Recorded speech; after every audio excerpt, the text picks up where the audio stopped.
आज हम भेषज चतुष्क का सबसे इम्पोर्टेंट अध्याय देखने जा रहे हैं। वो है षड विरेचना क्षत्रिय। जैसे कि चतुष्कों की रचना रही है कि हर एक चौथा जो अध्याय उसे शिखर अध्याय माना जाता है वृद्ध वैद्यों के अनुसार।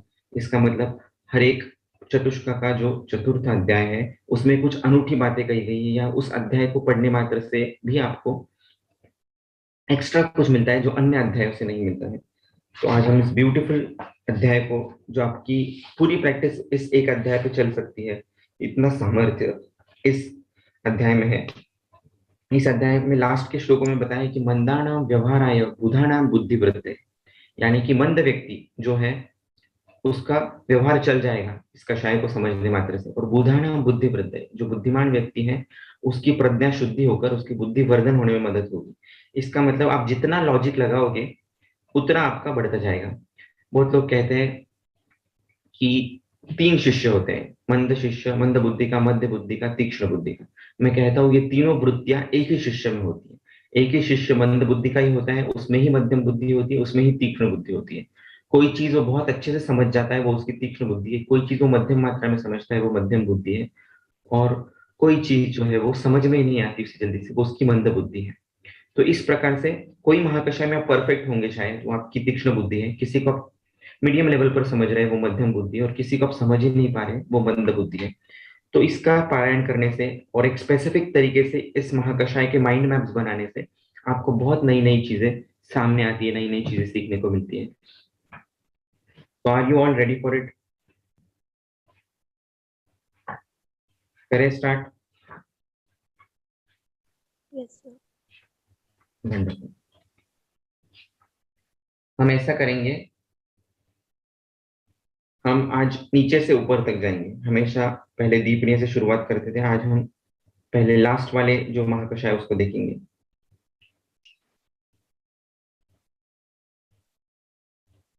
एक सेकेंड।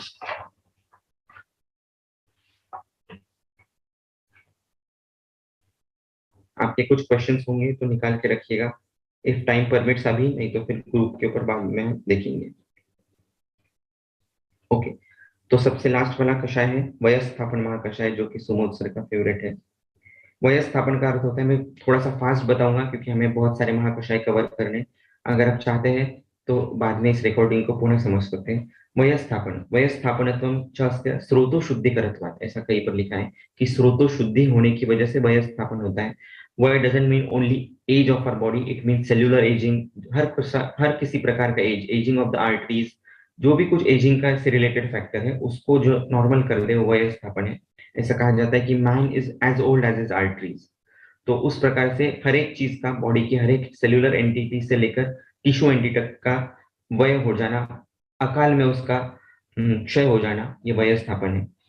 बहुत सारे लोगों की जब सर्जरीज होती है तो बिफोर मेजर सर्जरीज आपको वयस्थापन महाकषाय का यूज करना है। आपके पेशेंट्स होंगे, आपके रिलेटिव्स होंगे जिनकी भी कोई सर्जरी प्लान है, उनको शुरुआत में आप वयस्थापन महाकषाय दे सकते हैं। बिफोर स्किन ग्राफ्टिंग, बहुत सारे पेशेंट जो है जिनमें प्लास्टिक सर्जरी की जाती है, स्किन ग्राफ्ट किया जाता है, उनमें भी आप पहले ये दे सकते हैं। और कोई मेजर इलनेसेस की हिस्ट्री हो, कोई भी, फिर वो ट्यूबरकुलोसिस हो या कैंसर जैसी कंडीशन हो, जहां पर मेजर इलनेस है बहुत दिनों से है, चल रही है, वहां पर आप वयस्थापन महाकषाय यूज कर सकते हैं। ये हो गया मंद बुद्धि के लिए। मध्यम और तीक्ष्ण बुद्धि वालों को क्या करना है? माइंड मैप बनाना है। ये अभी प्रसंग हुआ है तो इस वयस्थापन के बारे में बताता हूँ। ऐसे बाकी सभी महाकषाय में आपको करना है। लैंडस्केप मोड का पेपर लेना है, उसमें सेंटर में वयस्थापन महाकषाय लिखना है, और फिर 10 एरोज बनाकर आपको गुडुचि, हरितकी, यामल की, रासना, पराजिता, जीवंतिया, तिरस्सा, मंडूक, शाली, पुनर्नवा, इन 10 को लिख देना है। और इन 10 को लिख देने के बाद भाव प्रकाश से, राज निघंटु से और संहिता से आपको उस द्रव्य के विशेष गुणधर्म, सामान्य विशेष से हमें अभी विशेष पे जाना है, जो उसको बाकी द्रव्यों से सेपरेट करते हैं, ऐसे वहां पर आपको लिखने हैं। जैसे गुरु जी का है श्लेष्म शोणित विबंध प्रशमनाना, है ना। अमल की का है रक्त पित्त प्रमेय गणम परम वृक्षम रसायनम। तो इससे आपको उसका गामित्व पता चल जाएगा। इसका मतलब आपको वृक्ष कर्म करना है, वृक्ष यानी कि आपको नीचे के रीजन में वय स्थापन करना है, तो आप अमल की यूज करोगे। श्लेष्म शोणित विबंध प्रशमनानाम, यदि कोई पेशेंट एथेरोस्क्लेरोसिस का है तो उसकी आर्टेरियल एजिंग फास्ट हो रही है, उसमें आप गुरुची का यूज करोगे। ऐसा भी उन्होंने हमें परमिशन दी हुई है। 10 के 10 द्रव्य आप यूज कर सकते हैं, 1 2 5 द्रव्य भी यूज कर सकते हैं अपनी बुद्धि के हिसाब से या पेशेंट की कंडीशन के हिसाब से। मैं फास्ट ले रहा हूँ इसलिए आपको जो कोई क्वेश्चंस पढ़ रहे हो आप लिख के रखिएगा, बाद में हम इसको डिस्कस करेंगे। प्रजास्थापन महाकषाय आता है उसके पहले, वो जो कि वंध्यत्व में यूज करना है। इसकी सबसे ब्यूटीफुल बात है, हेलो, इसकी सबसे ब्यूटीफुल बात है, it increases body acceptance. Body acceptance बहुत सारी चीजों को नहीं होता है, जैसे ऑटो इम्यून डिजीज में होता है कि बॉडी एक्सेप्ट नहीं कर पाती अपने ही लोगों को, अपने ही सेल्स को या अपने ही एंटीजेंस को। तो उस स्थिति में भी प्रजास्थापन महाकषाय काम करता है बहुत ही सुंदरता से। Again after transplant, after major surgery, after cataract, हर जगह पर उसको आप यूज कर सकते हैं। संज्ञा स्थापन महाकषाय, संज्ञा ज्ञानम च स्थापयति इति संज्ञा स्थानम। संज्ञा स्थापन का पूरा युद्ध मद जो मनोशारीर व्याधि है, मद मूर्छा संन्यास उन्माद अपस्मार, वहां पर हर जगह पर आप संज्ञा स्थापन महाकषाय को यूज कर सकते हैं। खास करके जटामांसी, कुटकी, वचा, ये तीन द्रव्य वहां पर बहुत सुंदरता से काम करते हैं। उसके पहले आता है वेदना स्थापन, वेदनायाम संभूतायाम च निहत्य शरीरम प्रकृतो स्थापयति वेदना स्थापनम। मॉडर्न में नोसिसेप्टर नाम की कंसेप्ट है। नोसिसेप्टर मतलब it creates the sensation of pain to direct attention to the body part, so the threat can hopefully be mitigated. This process is called nociception. I repeat, एक ऐसा sensation of pen create करता है body के अंदर, ताकि body को वो threat है, कोई चीज ऐसी लक्षण ऐसा समझ में आ जाए और वहां पर उसका हमारी ऊर्जा का केंद्र हो जाए, उसको नॉसिसेप्शन कहते हैं। वो वेदना स्थापन से ये मैच होता है कंसेप्ट। सो वेदना स्थापन इज काइंड ऑफ प्रकृति स्थापन, और वेदना स्थापन से प्राकृत स्पर्श ज्ञान स्थापित होने में मदद होता है। इसलिए फ्रॉस्टबाइट जैसी कंडीशन है, डायबिटिक वुंड है, डायबिटिक नेक्रोसिस है, सॉरी जनरल नेक्रोसिस है, तो वहां पर आप वेदना स्थापन महाकषाय यूज कर सकते हैं। उसके बाद आता है शोणित स्थापन। शोणितस्य दुष्टस्य दुष्टिमपरुत्य प्रकृतम शोणितम स्थापयति शोणित स्थापन। तो शोणित बेसिकली क्या है? शोणित एक रक्त की कन्वर्टिंग स्टेज है ना। एक ही वही रक्त है, लेकिन जब वो कन्वर्टिंग स्टेज में होता है या किसी को निर्माण करने की प्रक्रिया में होता है तो उसे शोणित कहते हैं। शुक्र शोणित जीव संयोगित खलु गर्भगते कुक्षिगते गर्भ संज्ञा, यहाँ पर शोणित शब्द आया है। प्राणो ही शोणितम अनुवर्तते, यहाँ पर शोणित शब्द आया है। विधि शोणित अध्याय, यहाँ पर शोणित शब्द आए।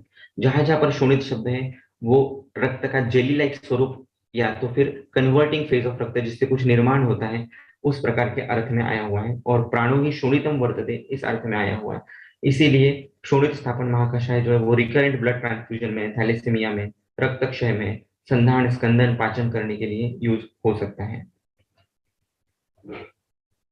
फिर आता है शूल प्रशमन महाकषाय। आई थिंक एक मिनट, जी हाँ। तो शूल श्रवण महाकषाय, दिस इज सिंपल। उदर शूल अग्निदीपन, और तो और वात व्याधि में भी जो जहां पर अवरोध की संप्राप्ति है या जहां पर साम वायु जैसी कंडीशन से, मार्गावरोध जन्य कंडीशन से, वहां पर शूल प्रशमन महाकषाय यूज होता है। फिर आता है इंपॉर्टेंट जो है एक शीत प्रशमन महाकषाय, वो देख लेंगे।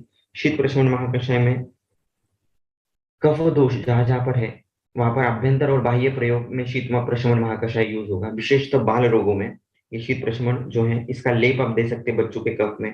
तगर है, अग्निमंथ है, पिप्पली है, अजवाइन है, इस प्रकार का वहां पर लेप दिया जा सकता है। प्रतिशाय में, सकफ कास में, कॉमन कोल्ड, रिकरेंट यूआरटीआई और निमोनिया जैसी कंडीशन में हर एक जगह पर शीत प्रशमन महाकषाय का यूज होता है।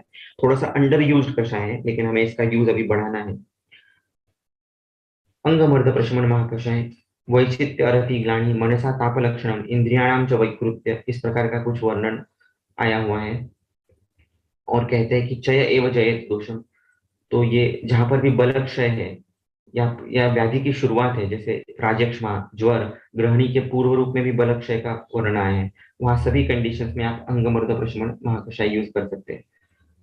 Preventive during epidemics like dengue, malaria, swine flu, chikungunya, वहां पर भी अंगमर्द प्रशमन महाकषाय यूज होगा। अभी अंगमर्द जैसा लक्षण कहाँ कहाँ पर आया है ऐसा भी आप ढूंढ सकते हो। शूलम अंगमर्दो रुधि व्यथा, शुक्र वेगावरोध में आया है। जृंभा अंगमर्द स्तंद्रा, निद्रा वेगावरोध में। अंगम अंगमर्दो रुचिर भ्रमा, क्षुधा वेगावरोध में। सा अंगमर्दो रुधि व्यथा, ज्वर में। इस प्रकार से अनेक स्तर से आप उसका अध्ययन कर करके उसको यूज कर सकते हैं। ज्वर में आया है, त्रय उपस्तन में हृदय के संबंध में आया है, अजीर्ण में अंगमर्द आया है ग्रहणी के संदर्भ में, और पूर्व रूप अवस्था में भी आया है। उदर्द प्रशमन, जैसा कि आप जानते हैं तीन चीजें हैं, शीत पित्त उदर्द कोट। तो शीत पित्त में कफवात का लक्षण होता है, कफवातात्मक होता है, पित्त संसर्ग होता है, वात अधिक होता है और तोद अधिक होता है शीत पित्त में। ध्यान रखने के लिए आप ऐसा ध्यान रखिए, शीत पित्त में दो त है, तो त मतलब तोद अधिक जहां पर है वो शीत पित्त है, जहां पर कंडु अधिक है वो उदर्द है, दोनों ही कफवातज है, कफ अधिक। लेकिन शीत पित्त में वात बाहुल्य है और उदर्द में कफ बाहुल्य है। कंडु अधिक है उदर्द में और तोद अधिक है शीत पित्त में।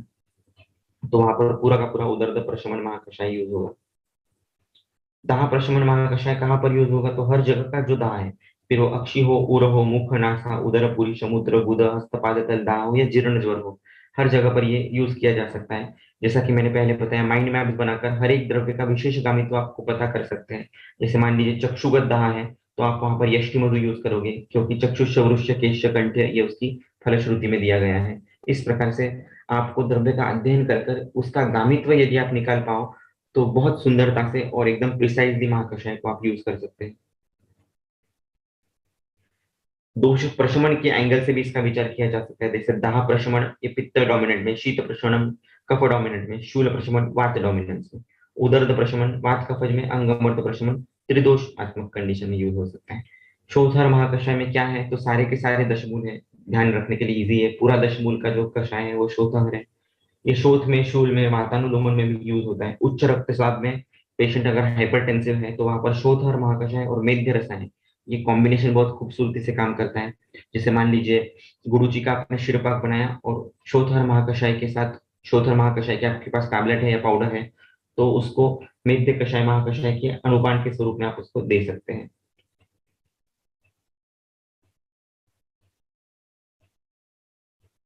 कुछ स्पेसिफिक द्रव्य आप यूज कर सकते हैं, जैसे श्वासहर है, वहां पर भूम्यामल की जैसा द्रव्य बहुत सुंदर काम करता है। अम्ल वेतस्कासहर, अम्ल की ज्वरहर, दाढ़ी मिश्रमहर, वातानुलोमन सॉरी दाढ़ी श्रमहर, इस प्रकार से एक ही द्रव्य का भी यूज किया जा सकता है। मूत्र संग्रहणीय, मूत्र विरजनीय और मूत्र विरेचनीय, इन सबको समझने के लिए आपको पक्वाशय गतास्त्र नाड्यो मूत्र भास्तु, यहाँ ये जो मूत्र उत्पत्ति का सिद्धांत दिया है उसको समझना पड़ेगा। तो उसके हिसाब से पक्वाशय पर काम करने वाले द्रव्य कौन से हैं और साक्षात किडनी पर काम करने वाले, और किडनी का ही संबंध आगे जाकर आमाशय से भी बताया है। तो इन सब का ट्रायंगल आपको समझना होगा, उससे इन तीनों का क्या क्या संबंध है वो आपको समझ में आ जाएगा। पुरुष संग्रहणीय, पुरुष विरजनीय, हेलो, इंपॉर्टेंट है। B12 डेफिशिएंसी आज बहुत होती है, विटामिन के डेफिशिएंसी, विटामिन ई डेफिशिएंसी होती है, इंटेस्टिनल फ्लोरा डिस्टर्ब हो जाता है। तो ऐसी कंडीशंस में क्या हम पुरुष विरजनीय द्रव्य को यूज कर सकते हैं? सोचने की बात है। पुरुष संग्रहणीय का यूज होगा तो अतिसार में, ग्रहणीय में, अर्श, उदर, यक्ष्मा, गुल्म, हर जगह पर इसका यूज कर सकते हैं। तृष्णा निग्रहण महाकषाय, प्रमेह में, भस्मक में, बहुत बार आमज तृष्णा होती है, आम की वजह से पेशेंट को बार बार प्यास लगती है और वो बहुत पानी पीता है, उसकी वजह से पुनः संप्राप्ति विकृत हो जाती है। ऐसे कंडीशंस में आप तृष्णा निग्रहण दे सकते हैं। पेशेंट्स ऑन डायलिसिस, खास करके जो पेशेंट्स डायलिसिस पे होते हैं, उन्हें आप सिद्ध जल तृष्णा निग्रहण महाकषाय से जो बना हुआ पानी है वो उसे दे सकते हैं, क्योंकि उसमें बहुत जल्दी डिहाइड्रेशन होने की कंडीशंस होती है। छर्दी निग्रहण महाकषाय, सभी प्रकार के छर्दी में, मॉर्निंग सिकनेस से लेकर तो किसी दुष्ट द्वेष करने वाली चीज को देखकर होने वाली छर्दी, हर एक में वो यूज होता है। इवन छर्दी निग्रहण का उपयोग अश्मरी में भी किया जाता है, या अश्मरी जन्य छर्दी जो होती है उसमें भी होता है, कामला जन्य जो छर्दी होती है उसमें भी होता है।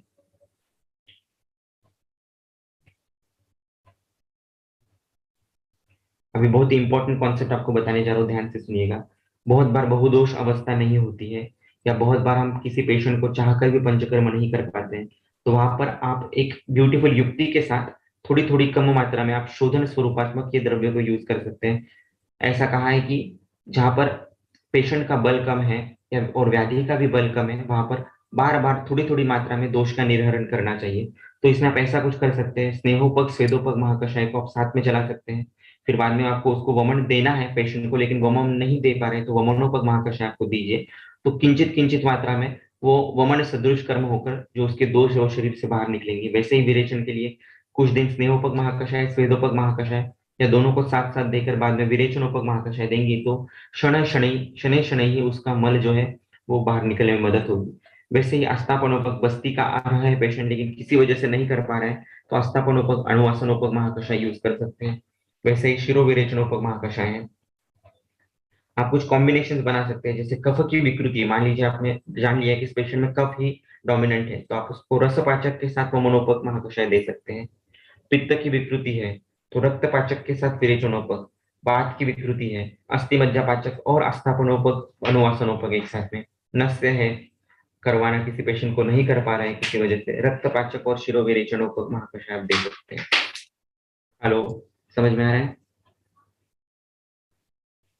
थोड़ा सा फास्ट है लेकिन बहुत इंपॉर्टेंट चीज है ये कॉन्सेप्ट समझ में आई या कुछ डाउट क्लियर उत्पन्न हुआ इससे? Wonderful, let's move ahead then. स्वेदोपक महाकषाय, स्वेद जनन है, जाहिर सी बात है ना। प्रमेह में उद्वर्तन के लिए यूज कर सकते हैं। पुनर्नमा का यूज यहाँ पर हो सकता है, इसका और क्रिएटिनिन का संबंध है स्वेदोपक महाकषाय का। जहां जहां पर क्रिएटिन लेवल ज्यादा है वहां पर आप स्वेदोपक महाकषाय यूज कर सकते हैं। उसके बाद स्नेहोपक महाकषाय है। स्नेहोपक महाकषाय में बहुत सारे द्रव्य दिए हैं, मृद्विका मधुक से लेकर आदि तक। उसमें खास करके शालपर्णी का वर्णन है। शालपर्णी यदि आप देखो चिकित्सा स्थान में तो रुधि प्रकोपिते सिद्धम अंशुमत्या पयोहितम, रुदगत वात में शालिपर्णी का सिद्ध क्षीरपाक लेने के लिए बताया गया है। इसका मतलब शालिपर्णी का गामित्व हृदय इस प्रदेश में है। जहां जहां पर हृदय रुद प्रदेश में रुक्षता आ जाती है या वातज हृदरोग होता है किसी कारणवश, बहुत श्रम होने के कारण या बहुत चिंता आदि हेतुओं के कारण हृदय में विकृति या इश्केमिया जैसे कंडीशन होती है, वहां पर आप स्नेहोपक महाकषाय या सिर्फ शालिपर्णी का क्षीरपाक भी यूज कर सकते हैं।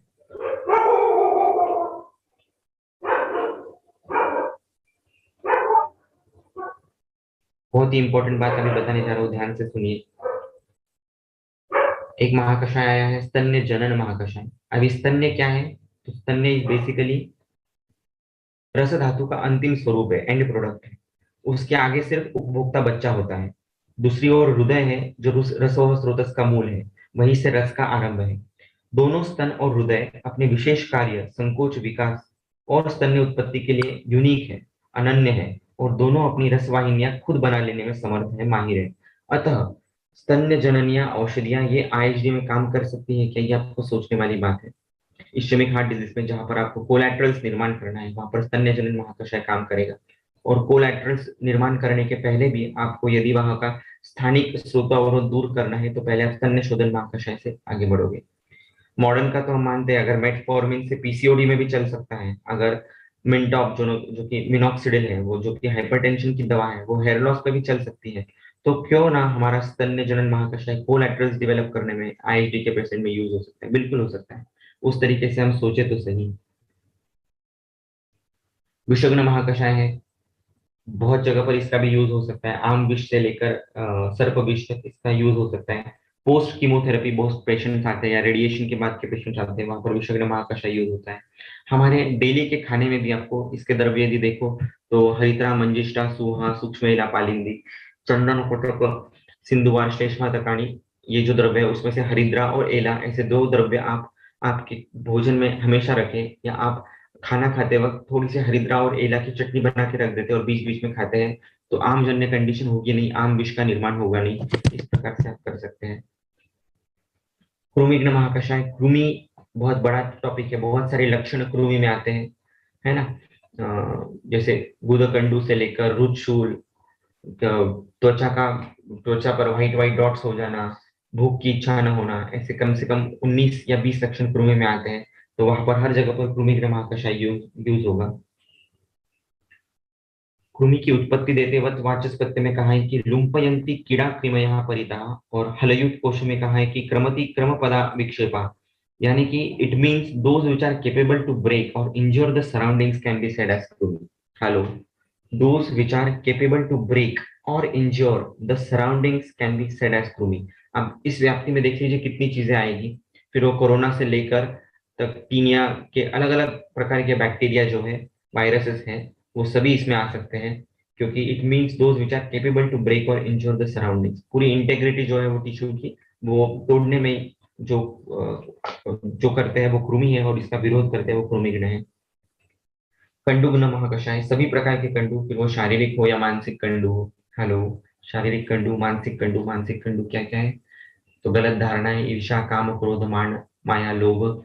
कोई भी द्रव्य डायरेक्टली मानस भाव को प्रभावित नहीं करता है, शरीर भाव को प्रभावित कर करके, शरीर की शुद्धि कर करके मन अपना अभिव्यक्त होता है, डायरेक्टली मन को कोई भी द्रव्य प्रभावित नहीं करता। ओके, लेकिन इस तरीके की कोई संप्राप्ति होगी शरीर में, क्लेद बाहुल्य की कंडीशन की वजह से मानसिक भाव दुष्ट हो रहे होंगे, तो वहां पर भी खंडूग्न महाकषाय यूज होगा। किकमिस की कंडीशन जो खास करके 7th मंथ में दिखती है गर्भिणी अवस्था में, तो वहां पर भी कंडूग्न महाकषाय में आप उसका, इन्होंने परमिशन दी है कि आप अलग अलग प्रकार से कषाय करो, घृत बनाओ, सिद्ध तेल बनाओ, इसका चूर्ण बनाओ, अलग अलग प्रकार से आप महाकषाय को सिद्ध करके बना सकते हैं। कुष्ठग्न महाकषाय, कुष्ठ क्या है, तो कुष्णाति वपुइति कुष्ठम, पूरे शरीर में कोथ निर्माण करने वाली जो अवस्था है, नेक्रोसिस तक जो अवस्था लेके जाती है वो कुष्ठ है। वहां पर ये पूरा कुष्ठग्न महाकषाय काम करेगा, नेक्रोसिस में करेगा, डायबिटिक फूट में करेगा, डायबिटीज कॉम्प्लिकेशन में करेगा, रीजनरेशन करता है कुष्ठग्न महाकषाय, क्योंकि कुष्णाति वपुइति कुष्ठम, पूरा शरीर नेक्रोस हो जाए तो कुष्ठ है, और शरीर में नई उत्पत्ति होने लग जाए, कोई रीजनरेशन होने लग जाए at the level of skin specifically, तो वहां पर रसायन काम करने वाला कुष्ठग्न महाकषाय है। अर्शोग्न महाकषाय फिर से हमने अभयारिष्ट की स्टडी में देखा था कि अर्श मेदो मौंसत्व के उसका अधिष्ठान है। तो कौन सा भी अर्श, फिर वो बाह्य अर्श हो या अर्श की अर्श का वर्णन करते वक्त उन्होंने कहा है कि कानिचिद अनुनी महंती दीर्घाणी वृत्तानी विषम विस्तृतानी जटिलानी, इस प्रकार का जो वर्णन अर्श में आया है वो बिल्कुल वेरिकोज वेन से मैच करता है। तो वेरिकोज वेन्स की बहुत सारी कंडीशंस में आप अर्शोग्न महाकषाय को यूज कर सकते हैं, मशक में यूज कर सकते हैं, गुदब्रोंस में यूज कर सकते हैं, नासा अर्श हो जाता है उसमें आप इसको यूज कर सकते हैं। तृप्तिग्न महाकषाय, तृप्ति क्या है, कफज रोग है, हमने देखा था पहले। तो जो भी धात्वाग्नि मांद्यजन्य कंडीशन है, प्रमेह जैसे कंडीशन है, गौरव आलस्य है, वहां पर ये महाकषाय यूज होता है। खास करके प्रमेह में जब इंसुलिन की सेंसिटिविटी कम हो जाती है रिसेप्टर्स की, और अंदर आम विष सदृश कंडीशन रह जाती है सेल्स के अंदर, तो वहां पर तृप्तिग्न महाकषाय यूज होता है। वर्ण का महाकषाय सिंपल है, कहाँ पर भी जहां कर भी वर्ण आपको देना है, जहां कर भी कहीं पर भी प्राकृत वर्ण चला गया है, वहां पर फिर वो केश हो, स्तन्य का वर्ण हो, भाजक पित्त की विकृति हो, बटरफ्लाई चिक्स हो, वहां हर जगह पर रक्त प्रसादन करते हुए ये वर्ण महाकषाय के द्रव्य काम करते हैं। रुद्र महाकषाय सद्य प्राण हर मर्म है, प्राणायतन है, ओज का स्थान है, बल का स्थान है, रसवह का स्थान है, स्वस्थ लक्षण में समदोष में विदय का इंपॉर्टेंस है, साधक पित्त का स्थान है, पांडु चिकित्सा में ओजक्षय बताया गया है। तो ऐसी सब एंटिटीज को सामने लाइए, और फिर रुद्र महाकषाय कहाँ कहाँ पर यूज हो सकता है आप देखिए। नानाल सर की एक किताब है रुद्रोग विशेषांक, रुद्रोग विशेषांक में सिर्फ अम्लम रुद्यानाम, इस पर 3 पेजेस का एक निबंध लिखा हुआ है, बहुत ही खूबसूरत है, कभी पढ़िएगा मिला तो, किस प्रकार से अम्लम रुद्यानाम है, किस प्रकार से अम्ल रस का कब यूज करना है कब नहीं यूज करना है, क्योंकि रुद्र महाकषाय के सभी द्रव्य अम्ल है ना। कंठ्य महाकषाय कहाँ पर होगा, रिकरेंट गिलायु वृद्धि होती है, रिकरेंट टॉन्सिलाइटिस होता है बहुत लोगों को, खास करके 10 से 12 साल के बच्चों को, वहां पर यूज होगा। थायराइड में होगा, अपर रेस्पिरेटरी इन्फेक्शन में होगा। और कहाँ कहाँ पर नहीं यूज कर सकते, सॉरी, बहुत जगह पर कंठ्य महाकषाय को यूज कर सकते हैं, क्योंकि 10 प्राणायतन में एक है सद्य प्राण हर मर्म है, बलस वर्ण वर्ण प्रसादन, वहां पर जहां जहां पर आवश्यकता है वहां सभी कंडीशंस में कंठ्य महाकषाय का यूज होगा। स्वरक्षय में होगा, स्वर दृष्टि में होगा, माउंस और शून्य की दृष्टि में भी इसको होगा यदि इसके द्रव्य देखे तो। बल्य महाकषाय, बल किस पर डिपेंड करता है, हेलो, यदि आप चरक इंद्रिय स्थान पढ़ो तो बल किसके ऊपर है, तो उन्होंने 3 चीजें इंपॉर्टेंट बताई है, माउंट से शोणित और ग्रहणी, इन 3 चीजों के ऊपर बल डिपेंडेंट है। तो जहां जहां पर माउंट से शोणित का क्षय है, ग्रहणी की विकृति है, वहां पर बल्य महाकषाय यूज होगा। शोणित की विकृति मतलब डब्ल्यूबीसी प्लेटलेट्स की विकृति, ऐसा भी आप सोच सकते हैं कभी कभी, तो वहां पर जहां जहां ये विकृति हुई है डब्ल्यूबीसी की, वहां पर बल्य महाकषाय चलेगा। माउंट्स की विकृति खास करके जब आईजीजी और आईजीएम एंटीबॉडीज इफेक्ट होते हैं, तो वहां पर इसको यूज कर सकते हैं। अस्थि की विकृति, alpha and beta cells bone marrow के, या रूमेटॉइड आर्थराइटिस सोराइसिस की कंडीशन है, वहां पर इसको यूज कर सकते हैं। मैं कभी भी डायरेक्टली कोरिलेट नहीं करता हूँ मॉडर्न को और आयुर्वेद को, इस प्रकार से पहले आयुर्वेदिक सिद्धांत और फिर बाद में मॉडर्न सिद्धांत, इस प्रकार से हम जा सकते हैं। नहीं भी किया मॉडर्न से कोरिलेशन तो कोई बिगड़ता नहीं है, लेकिन फिर आयुर्वेद का बेस उतना तगड़ा होना चाहिए। दीपनीय महाकषाय, दीपनीय महाकषाय आप यूज करके देखना, दीपनीय और तृप्तिग्न ये जो है husband and wife, they work very beautifully in प्रमेय, दीपनीय महाकषाय तृप्तिग्न महाकषाय के साथ। सिर्फ दीपनीय जाठराग्नि का दीपन नहीं करता है, तो धात्वाग्नि भूताग्नि का भी दीपन कर सकता है, इसलिए उसको हाइपोथायरॉयडिज्म में भी आप यूज कर सकते हैं। अगेन नोट, हाइपोथायरॉयडिज्म में लेखनीय महाकषाय प्लस दीपनीय महाकषाय बहुत सुंदरता से काम करता है।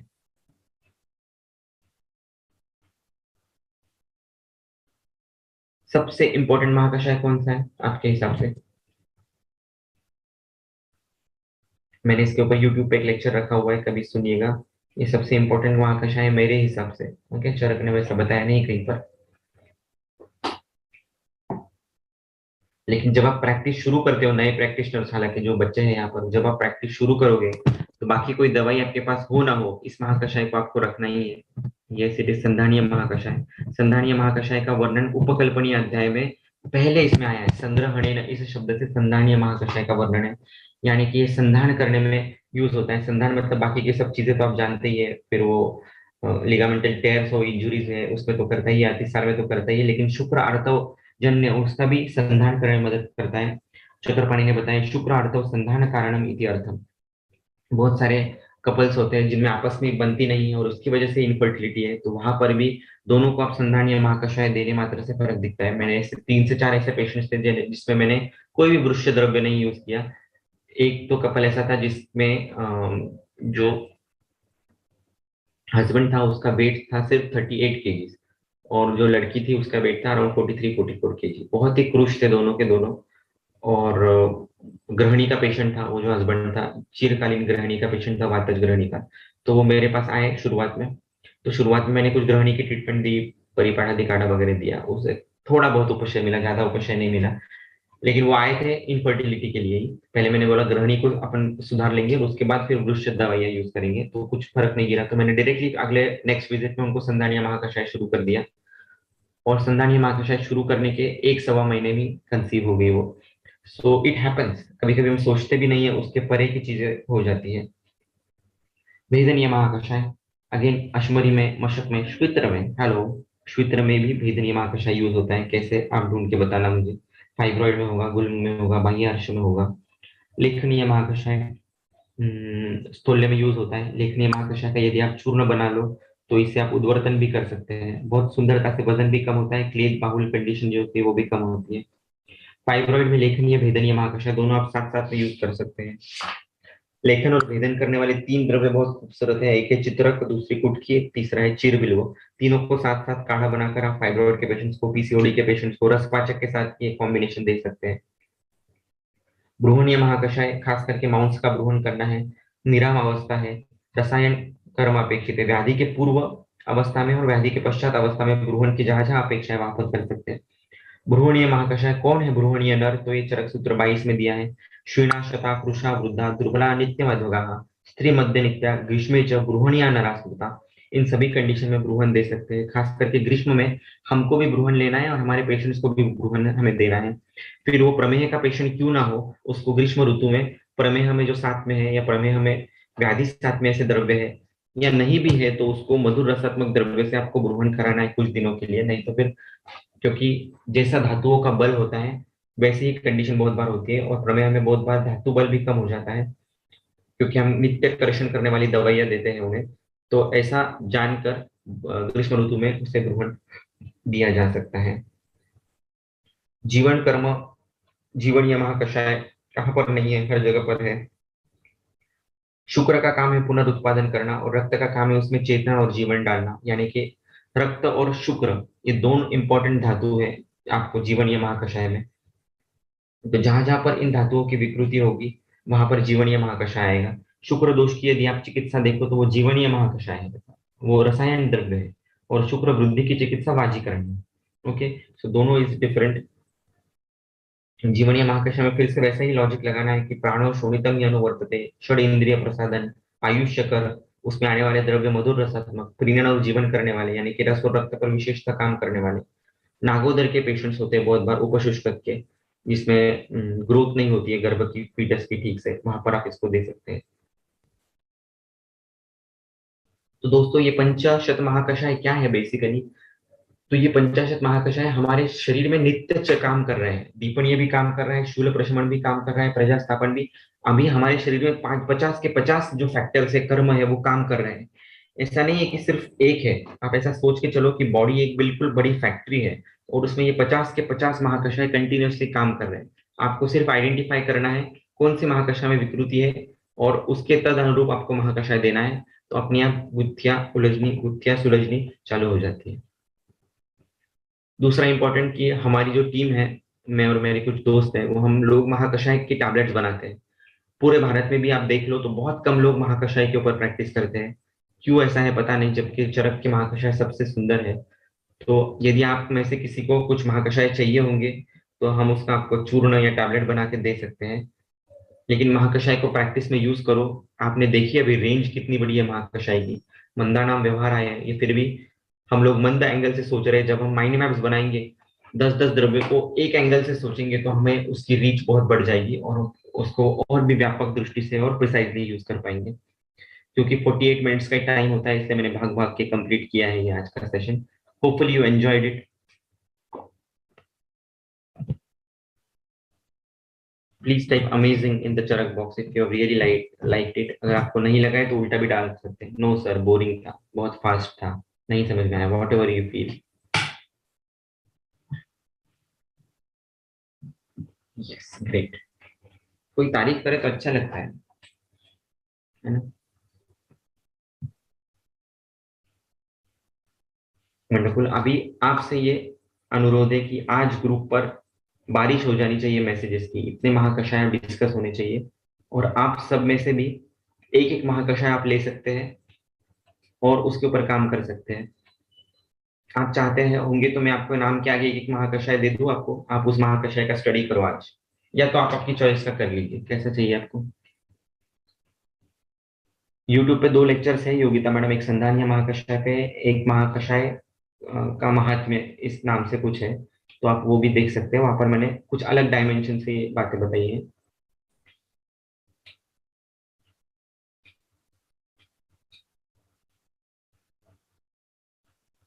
ये बात है, दीपिका मैडम ने सही बताया, आपकी तारीफ करने के लिए शब्द नहीं है हमारे पास। इस तरीके से तारीफ करनी चाहिए किसी की भी, वो आदमी आपका हो जाता है तुरंत। फिर सही हो या गलत हो, हमें आदत तो लगानी चाहिए अप्रिसिएट करने की।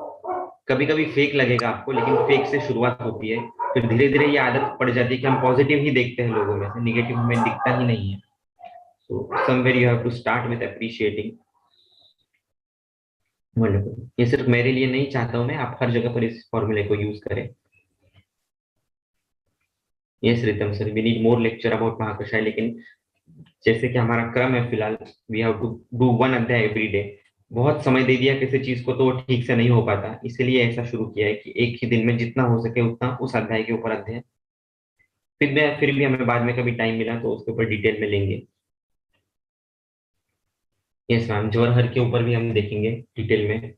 जिस किसी को आपको डाउट है ग्रुप पे चले डालते चले जाइए, मेरे से भी बहुत अच्छा अध्ययन करने वाले यहाँ पर बहुत सारे लोग हैं, वो भी आपको हेल्प करेंगे साथ ही साथ में। हमें चरक को बहुत शिद्दत से प्यार करना है। कुछ कुछ लोग ऐसे हैं ग्रुप में जो 50 साल के 55 साल के मॉडर्न प्रैक्टिस करते थे, लेकिन अभी उससे काफी बोर हो गए हैं, या जिनको आयुर्वेद के प्रति बहुत लगाव था नहीं कर पाए हैं, और वो आयुर्वेदिक प्रैक्टिस करना शुरू कर दिया उनको। तो एक 4 लाइन्स आपको बोलता हूँ, उसके बाद आज का सेशन कम करेंगे। कि आप चरक को मिलने के लिए कभी भी आ सकते हैं, उसके द्वार आपके लिए हमेशा खुले हैं, बस आप मोहब्बत से उसके पास आ जाइए। चरक को यदि हक कर सकते हैं एक बार तो हक कीजिए। और फिर ये 4 पंक्तियां सुनिएगा।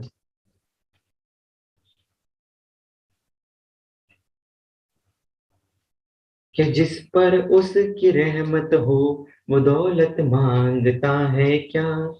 कि जिस पर उसकी रहमत हो वो दौलत मांगता है क्या। मोहब्बत करने वाला दिल मोहब्बत मांगता है क्या। चरक हमसे कह रहे हैं, तेरा दिल कि जिस पर उसकी रहमत हो वो दौलत मांगता है क्या। अपने आप दौलत मिल जाती है चरक को प्यार करने से। मोहब्बत करने वाला दिल मोहब्बत मांगता है क्या। तेरा दिल करे जब भी उजाला बन के आ जाना। तेरा दिल करे जब भी उजाला बन के आ जाना। कभी उगता हुआ सूरज इजाजत मांगता है क्या। तो हम सब उगते हुए सूरज है, रोशनी ले भी रहे हैं दे भी रहे हैं चरक से। इस ब्रह्मांड की सूर्य से ऊर्जा ले रहे हैं और हमारे पेशेंट्स को, हमारे जो भी हितैषी है उनको ये ऊर्जा दे रहे हैं। Okay. So thank you very much and keep discussing today. Okay, तो जो भी पूरा बेशक चतुष्क हुआ है उससे रिलेटेड क्वेश्चंस या कुछ भी डाउट्स होंगे तो आप संडे को डाल सकते हैं। आज सिर्फ 4th अध्याय का डिस्कशन होगा। Thank you Yogita ma'am, thank you so much. Wonderful.